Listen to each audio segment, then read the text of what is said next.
Hi bro. Hi అన్న. So love marriage best arrange marriage best అంటే ఏం చెప్తారు? అరేంజ్ మ్యారేజ్ బెస్ట్ అన్న. ఎందుకు? ప్రజెంట్ జనరేషన్ చూస్తున్నాం కదా, ఎక్కువ నేనేం చెప్పలేను.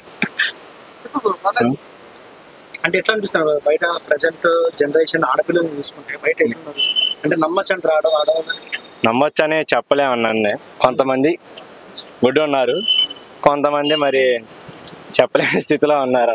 ఎందుకు అట్లా తయారవడానికి కారణం ఏమంటారు? అంటే బయట ఉన్న సొసైటీ అండ్ సరౌండింగ్ ఫ్రెండ్స్ని బట్టి అలా ఒకరిని చూసి ఒకళ్ళు ఇది అవుతున్నారు, అట్రాక్ట్ అవుతున్నారు ముందు తొందరగా. ఏది ట్రెడిషనల్ వేరికి అదే ఎలా ఉంటారు కదా, ఒకరిని చూసి ఒకళ్ళు బాగా అట్రాక్ట్ అయిపోయి ఇది అయిపోతున్నారు. సిన్సియర్ లవ్ మేబీ కష్టం అయితే లేదు అసలు నాకు తెలిసి సరిగా అయితే. సో ఇప్పుడు రిలేషన్షిప్ అయితే మీకు తెలుసు, దాని గురించి ఏం చెప్తారు? దాని గురించి ఏం చెప్పలే అన్న, అంతా అస్సలు కరెక్టే కాదన్న. ఒక మనిషి పెళ్ళి అవ్వకుండా ఉండడం అనేది చాలా కష్టం, తప్పది. మన హైదరాబాద్ కూడా బాగా ఇది అయిపోతుంది, బెంగళూరు టైప్ లాగా లివింగ్ అనేది బాగా ఎక్కువ అయిపోతుంది present. That's not correct. Breakups అనేవి ఎక్కువ అవుతున్నాయి. దాని గురించి ఏం చెప్తారంటే మిస్టేక్ ఎవరి సైడ్ ఉందని మీరు అనుకుంటారు? మిస్టేక్ ఇద్దరు సైడే ఉండొచ్చు, చెప్పలేం. అర్థం చేసుకోవడంలో ఉండేది ఒకళ్ళు.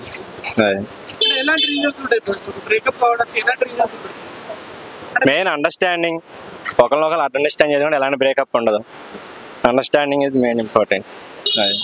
మరి ఇప్పుడు బయట లేడీస్ చాలా మంది నెలకు 20 లక్షలు 40 lakhs కావాలనుకుంటారు, కోరుకుంటారు. అంత డిమాండ్ చేయాలంటే వాళ్ళు కూడా అలాగే ఉండాలి కదా. మనం ఒక 40 లక్షలు యాక్సెప్ట్ చేస్తున్నామంటే వాళ్ళు అలా ఆ స్టేజ్ లో ఉండాలి కదా, 40 లక్షలు తీసుకుని. అంతే కదా, ఒక ప్రోడక్ట్ మనం కొన్నామంటే దాని క్వాలిటీ అనేది ఉండాలి కదా. అంతే తప్ప ఆ 40 లక్షలు కావాలని కోరుకున్నారంటే మనం కూడా దాన్ని తగ్గట్టు యాక్సెప్ట్ చేస్తాం కదా, అది అంతే. సో లాస్ట్ కు అసలు మ్యారేజ్ చేసుకోవచ్చు? మ్యారేజ్ చేసుకోవాలన్న. ఒక సర్టెన్ స్టేజ్కి వెళ్ళినప్పుడు మనకంటూ ఒక తోడు ఉండాలి.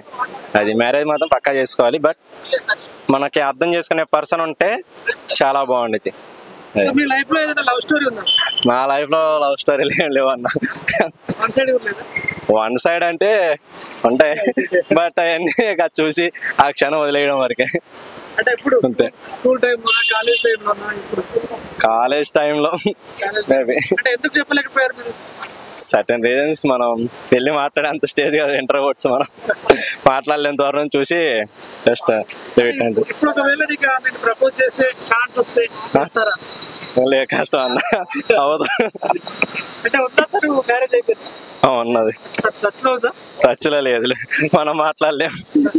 నేను అమ్మో ప్రపోజ్ చేయలేదు. సో ఫైనల్ గా బ్రో, ఇప్పుడు లవ్ చేసిన తర్వాత ఏదో రీజన్ బ్రేకప్ అయిన తర్వాత కొన్ని అమ్మాయిలు కానీ సూసైడ్ చేసుకుంటారు.